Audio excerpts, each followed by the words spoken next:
الرحمن الرحیم، السلام علیکم۔ آج کی ویڈیو میں ہم لوگ ڈسکس کریں گے رومانٹک ایج کے ایک بہت ہی فیمس پوئٹ اور اوریجنیٹر ولیم ورڈزورتھ کے بارے میں، جن کا جو دور ہے وہ 1770 سے لے کے 1850 تک، یعنی کہ ان کا جو لائف سپیم ہے۔ اور اس کے علاوہ انہیں جو ہے وہ فاؤنڈر کہا جاتا ہے رومانٹک پوئٹری کا۔ تو چلیے ولیم ورڈزورتھ کو آج ڈیٹیل میں ڈسکس کرتے ہیں اور دیکھتے ہیں ان کے کاموں کو اور ان کی لائف کو اور ان کے یعنی جو خدمات ہیں رومانٹک پوئٹری کے حوالے سے۔ تو ولیم ورڈزورتھ کے بارے میں سب سے پہلی جو بات ہے وہ یہ ہے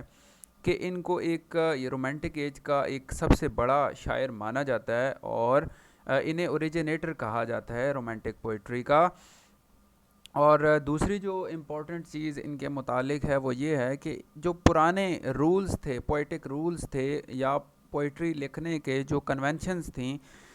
ان کو انہوں نے ریفیوز کیا اور یہ نئی کنونشنز پوئٹری کے اندر لے کے آئے، اور ایک اپنے طریقے سے ایک نئے انداز میں انہوں نے پوئٹری لکھی اور پرانے جو چیزیں تھیں ان کے خلاف یعنی کھڑے ہوئے۔ اور پرانے جو کرٹکس تھے ان کو بھی انہوں نے اپوز کیا، جیسا کہ ڈرائیڈن تھے، پوپ تھے یا جانسن تھے، تو ان کو بھی اپوز کیا اور نئی طرح کی انہوں نے پوئٹری لکھی۔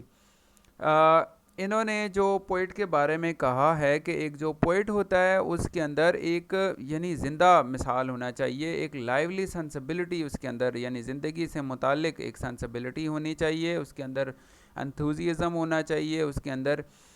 یعنی کہ ٹینڈرنیس ہونی چاہیے، اور اس کے پاس بہت زیادہ علم ہونا چاہیے انسانی فطرت کا، انسانی جو روح ہے، سول ہے، اس کو وہ سمجھتا ہو، اور عام لوگوں میں اس کو شمار کیا جانا چاہیے۔ اور اسی بنیاد پر وہ کہتے تھے کہ پوئٹ جو ہے وہ مین آف ریالٹی ہونا چاہیے، نہ کہ فکشنل پوئٹری جو ہے وہ لکھی جانی چاہیے، بلکہ پوئٹری جو ہے وہ ریالٹی پر بیسڈ ہونی چاہیے۔ جبکہ قدیم جو پوئٹری تھی وہ ریزن اور ریشنلٹی کے اوپر لکھی جاتی تھی، یہ پرانی روایات تھیں، تو ان کو بلائنڈلی فالو کیا جا رہا تھا۔ جبکہ ولیم ورڈزورتھ جب آئے تو انہوں نے ان کو اپوز کیا اور نئی چیزیں لے کے آئے۔ پوئٹری کو انہوں نے کہا جی ولیم ورڈزورتھ نے کہ the spontaneous overflow of powerful feelings, ٹھیک ہے، کہ ایک طاقتور قسم کے جو احساسات ہیں ان کا بہت زیادہ بے ترتیب دماغ میں یعنی کہ اوور فلو کرنا، بہت زیادہ آنا۔ اور پرانی جو چیزیں تھیں ان کے بارے میں انہوں نے یعنی ان کے نظریات جو تھے وہ انہوں نے ان کو رد کیا اور نئے نظریات پوئٹری کے اندر لے کے آئے۔ انہوں نے پوئٹری کے حوالے سے یعنی کہ جو آئیڈیاز دیے ان میں انہوں نے کہا کہ لینگویج جو ہے پوئٹری کی وہ سمپل ہونی چاہیے، نیوٹرل ہونی چاہیے، اور یعنی کہ اس میں ایسی فریزیولوجی یا ایسی چیزیں نہیں ہونی چاہیے جو عام لائف سے اوپر کی ہوں اور عام لوگوں کو سمجھ نہ آ سکے، جیسا کہ عام طور پہ ہمیں پرانی پوئٹری میں ملتا ہے کہ پوئٹری جو ہے وہ سمجھ سے بالا تر ہوتی ہے، اس کے اندر ڈیپ آئیڈیاز تو ہوتے ہیں لیکن عام لوگوں کی سمجھ سے بالا تر ہوتے ہیں۔ ولیم ورڈزورتھ جو ہے انہوں نے کافی زیادہ جو ہے وہ کام کیا رومانٹک پوئٹری کے حوالے سے۔ انہوں نے لیرکس لکھیں، اس میں انہوں نے بڑے گہرے ایموشنز کا اظہار کیا بڑے سادہ طریقوں سے، اور بڑی ایک سمپل اور نیٹ قسم کی لینگویج جو ہے وہ انہوں نے اس کے اندر ساری یوز کی ہے، اور اس حوالے سے یعنی کہ ان کے کافی زیادہ ان کو جانا جاتا ہے۔ ولیم ورڈزورتھ نے کافی ساری سونٹس لکھی ہیں جو ان کی بڑی مشہور سونٹس ہیں، ان کو بھی یہاں پہ دیکھتے ہیں ہم لوگ۔ تو لیرکس تو انہوں نے لکھے ہی ہیں، اس کے ساتھ ساتھ انہوں نے جو سونٹس لکھی ہیں بہت زیادہ تعداد میں، وہ بھی کہتا ہے کہ یہ ریئر میرٹ کی ہیں۔ ریئر میرٹ مین کہ بڑی نایاب قسم کی انہوں نے لکھی ہیں، ٹھیک ہے۔ جیسا کہ ان کی ایک سونٹ ہے ٹو ملٹن، ایک ہے Westminster Bridge, the world is too much with us. اب ان کے اندر جو انہوں نے بات کی ہے وہ یہ ہے کہ ایک تو انہوں نے ایک مرتبے کو ڈگنیٹی کا کمبینیشن پیش کیا ہے سوچ کے ساتھ اور لینگویج کے ساتھ۔ اس کے علاوہ انہوں نے کافی سارے آرڈز بھی لکھے ہیں۔ ان کے جو آرڈز ہیں ان میں آرڈز ٹو ڈیوٹی، ٹھیک ہے، ode on intimation of immortality, ٹھیک ہے، اس طرح سے انہوں نے اس میں بھی اپنے تاثرات جو ہیں ان میں اپنے آرڈز کے اندر بڑے اعلیٰ اور بڑے عرفہ قسم کے آئیڈیاز پیش کیے ہیں اور زندگی کی فلسفی کو اپنے آرٹس میں ریپریزنٹ کیا ہے۔ ان کا جو ان کے بہت سارے اسی طرح سے یعنی کہ بڑے مشہور قسم کے آرٹس ہیں، جس میں امورٹیلٹی کا ایک آرٹ ہے ان کا، دا امورٹیلٹی کے اوپر، جس میں انہوں نے کافی زیادہ جو ہے وہ تعریف کی ان عقائد کی جو کہ پرانے ادوار اور پرانے انسٹیٹیوشنز میں تھے، اور ان کو بالکل درست قرار دیا۔ اس کے علاوہ ولیم ورڈزورتھ جو ہیں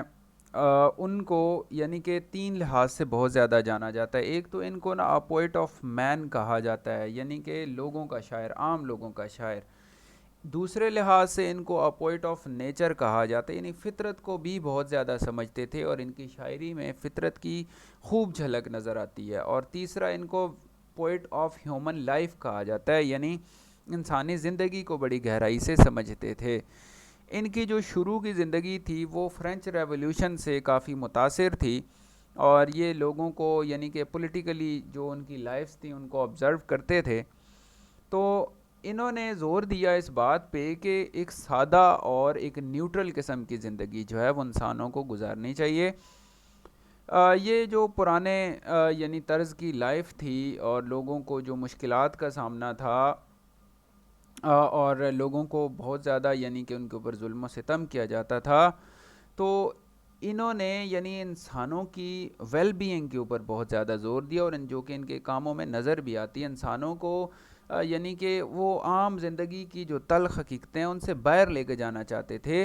اور ان کو ایک نئی دنیا کی سیر کرواتے تھے اپنی شاعری کے ذریعے، اور ان کے مائنڈز کو جو ہے وہ سبلیمٹی کی طرف لے کر جاتے تھے اور ان کو ایجوکیٹ بھی کرتے تھے۔ اور اس کے علاوہ یہ کہتے ہیں کہ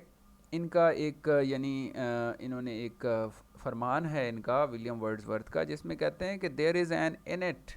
harmony between man and nature, یعنی فطرت کو انسانوں کے ساتھ جوڑ دیتے تھے۔ کہتا ہے کہ it is when man leaves in the lap of nature, لیکن یہ تب ہوگی ہارمنی جب انسان فطرت کے قریب رہے گا، نہ کہ فطرت سے بھاگے گا۔ تو پھر کہتا ہے کہ that lives the right type of life, اور وہی بندہ صحیح زندگی گزارتا ہے۔ یہ کہتے تھے کہ جو بندہ فطرت کے بیچوں بیچ رہتا ہے وہی بندہ اچھی زندگی گزارتا ہے۔ اس کے علاوہ یہ جو ہارمنی مین اور نیچر کی بتاتے تھے، تو کہتے تھے کہ جو ہارمنی تھی ولیم ورڈورتھ کی اپنی ایک اسپرٹ کی ود دا یونیورس، یعنی پوری جو کائنات کے ساتھ، وہ ان کی نا نیچر پوئم میں نظر آتی ہے، یعنی پوری یونیورس کو یہ اپنا ٹاپک بناتے تھے۔ جیسا کہ ان کی جو پوئٹری ہے یو ٹریز اینڈ دا سمپلن پاس، ٹھیک ہے، یہ ان کی پوئٹری ہے، تو اس میں یہ چیز ان کی عیاں طور پہ نظر آتی ہے۔ تو اس میں یہ ہے، اب کنکلوژن میں ہم دیکھیں تو یہ کن چیزوں کی وجہ سے مشہور تھے ولیم ورڈزورتھ، تو یہ اپنی لیرکس کی وجہ سے، اپنی سونٹس کی وجہ سے، آرڈز کی وجہ سے، اینڈ شارٹ ڈیسکرپٹیو پوئمز، ان ساری چیزوں کی وجہ سے مشہور تھے۔ ان کی جو لمبی نظمیں ہیں وہ بہت زیادہ پراسٹی اور بہت زیادہ ان انٹرسٹنگ قسم کی ہیں۔ ان کا جو زیادہ تر کام کا حصہ ہے اس میں دا پریلیوڈ اینڈ دا ایکسکرژن اینڈ دا ریکلیوز، یہ ساری چیزیں شامل ہیں۔ اب جو ان کی ریکلیوز ہے وہ ٹریٹ کرتی ہے نیچر کو، مین کو اور سوسائٹی کو، اور ان کی جو باقی لائف کی پوئٹری ہے وہ ڈل اینڈ امیجنیٹیو ہے، ان امیجنیٹیو ہے، اور ان کی جو پوئٹری ہے اوور آل وہ کیا ہے جی کہ انسانی مرتبے اور انسانی عظمت کو بیان کرتی ہے، کیونکہ وہ ہیومنزم کی ایک اپروچ رکھتی ہے اور اعلیٰ اخلاقی اقدار پر مبنی ہے، جہاں پہ یعنی کہ انسان ایک دوسرے کے ساتھ محبت اور پیار اور خوشی اور اتفاق سے رہ سکیں اور اپنی فطرت کے ساتھ جڑے رہیں۔ امید کرتا ہوں کہ اس ویڈیو میں جو ٹاپک ڈسکس کیا گیا وہ آپ لوگوں کو بھرپور سمجھ آ گیا ہوگا۔ کمنٹ سیکشن میں ضرور آگاہ فرمائیے گا کہ آپ لوگوں کو کس حد تک سمجھ آیا ہے اور کیا کیا امپرومنٹس لیکچر کے اندر ہونی چاہیے، اور ساتھ ساتھ یہ بھی بتائیے گا کہ کس حد تک ہماری ویڈیوز آپ کے کام آتی ہیں۔ چینل نالج ٹی وی کو ضرور سبسکرائب کریں تاکہ اس طرح کی ویڈیوز پیریوڈیکلی آپ لوگوں کو ملتی رہیں۔ میرے یعنی فہیم احمد کی طرف سے نیکسٹ ویڈیو تک کے لیے اللہ حافظ۔